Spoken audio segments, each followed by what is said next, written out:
So what if we want to arrange indistinct objects in a circle? There are the quantity n minus 1 factorial different circular arrangements.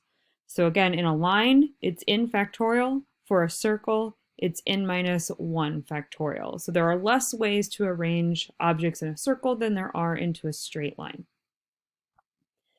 Okay, so let's see. Suppose we have a group of 7 students who make up a local committee. This group is made up of 4 Heartland students and 3 ISU students. In how many ways can the committee members be seated in a row of 7 chairs? Okay, so first we're starting by seating these people in a line. So there are 7 people. I'm going to do 7 blanks. I have 7 choices for the first person, and then 6, and then 5, and then 4, and then 3, and then 2, and then 1. So what we can see here is this is permutating 7 people, 7 at a time. We want to see all of them.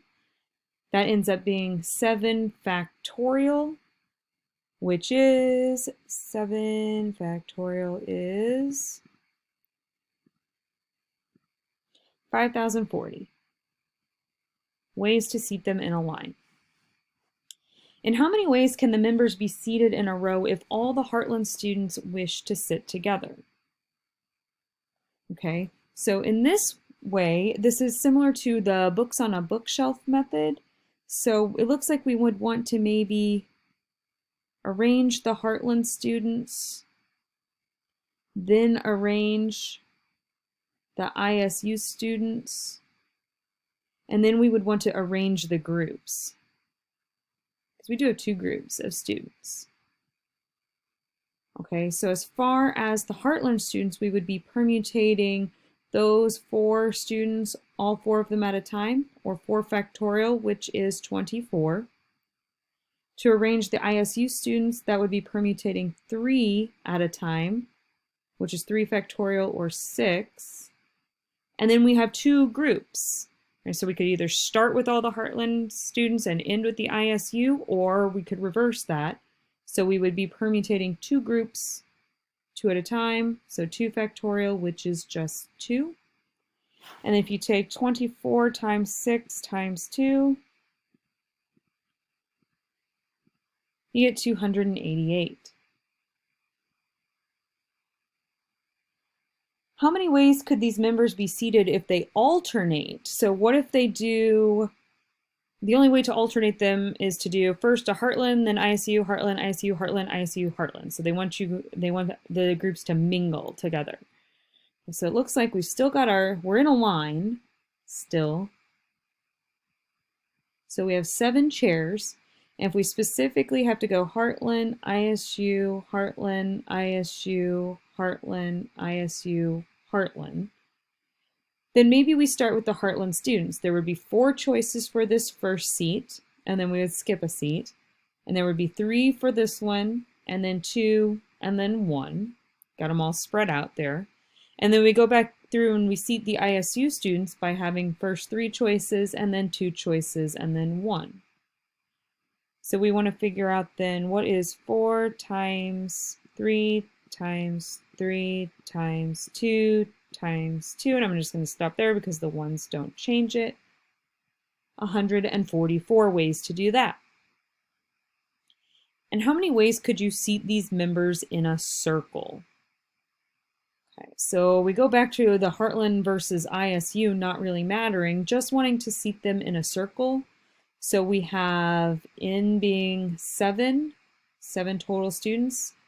If we want to seat them in a circle, we will do 7 minus 1 factorial, which is 6 factorial, which we have done already in our packet. 6 factorial is 720. Okay, so you can just add that circular formula to your list of different permutation formulas that we know now. So notice some of them need formulas, and some of them we really just have to draw out the blanks and think them through in order to place the appropriate values in all the appropriate blanks. And those are kind of 2 different methods to do these. Okay, so we're going to move on to a new way of arranging, not really arranging, a new way of combining objects called combinations. So combinations are different than permutations, similar but different. And the key word here is chosen. So it says, in how many ways could 3 elements be chosen from the set A, B, C, D, E? Okay, so there are 5 elements in there, and you want to randomly choose 3 of them. So this differs because the order of the elements does not matter anymore. Right? It doesn't matter if I choose A first, as long as it ends up in the chosen set. Okay, so the order mattering is totally gone. If order mattered, we would do a permutation of 5 objects 3 at a time. Since we're choosing 3 of them, we already know the formula for that. We would end up getting 60.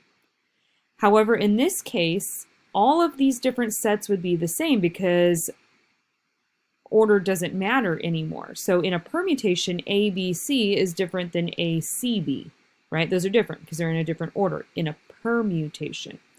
But in a combination, all of these would actually only count as one group. Okay, so it divides, it cuts down drastically in our groups. So from 60 permutations, if we stop caring about the ordering, it knocks us all the way down to only 10 different options.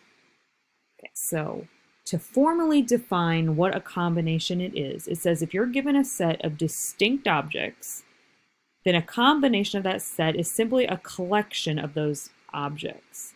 So to be a combination, you either cannot tell the objects apart or the order doesn't matter. So this is an or in this case. Clearly I can tell people apart, but if the order that they're chosen in ceases to matter, then it qualifies as a combination, right? Or in the other sense of this is if I can no longer tell the objects apart anymore, then it would also fall into a combination. So if either one of those things that makes it a permutation fails, now we're into a combination. Combinations have their own formulas, so we can take a combination of n objects R at a time, just like we can with permutations.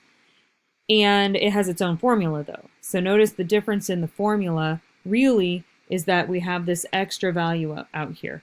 We still have n factorial on the top, and we have n minus r factorial on the bottom, but we have the extra r factorial down there as well. So the formula changes. We divide by more, thus making our final answer smaller. If you are going to do a combination of n objects n at a time, you're always going to get 1.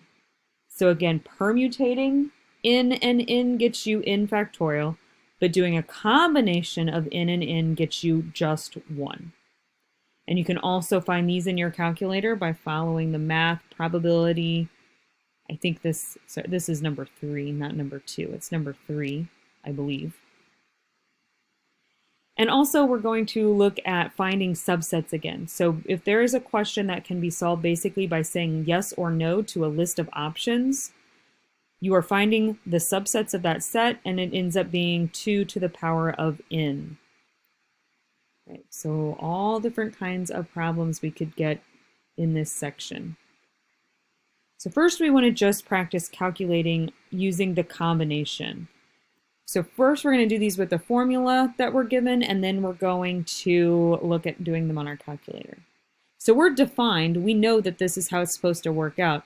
If we do a combination of n and n, we're supposed to get just 1. That's what it's been defined to us as. But let's show how that works with the formula. So in this case, n is 5, and so is r, basically.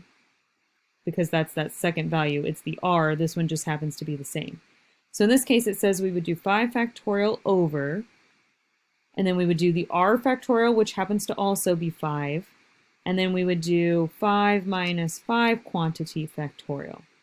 So 5 factorial over 5 factorial 0 factorial is, the 0 factorial is just a 1, remember? So this is just 5 factorial over 5 factorial, and anything over itself is 1.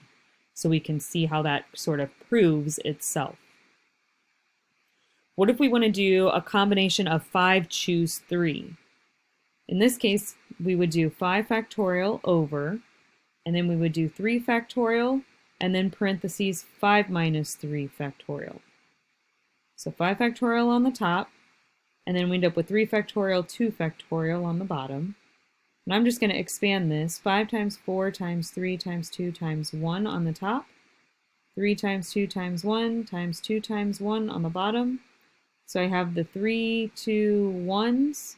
And then maybe this 2 down in the denominator cancels with that 4, making it a 2. So it looks like the final answer here is 10, which is what we were told earlier. Just to do a quick check in the calculator, let's do this one in the calculator. So again, I have to click 5 first, and then I go under Math, Probability, and yes, it is option 3 this time, is the combination option. And I want to do a 5 choose 3 is how you can read that, and there it also shows me 10.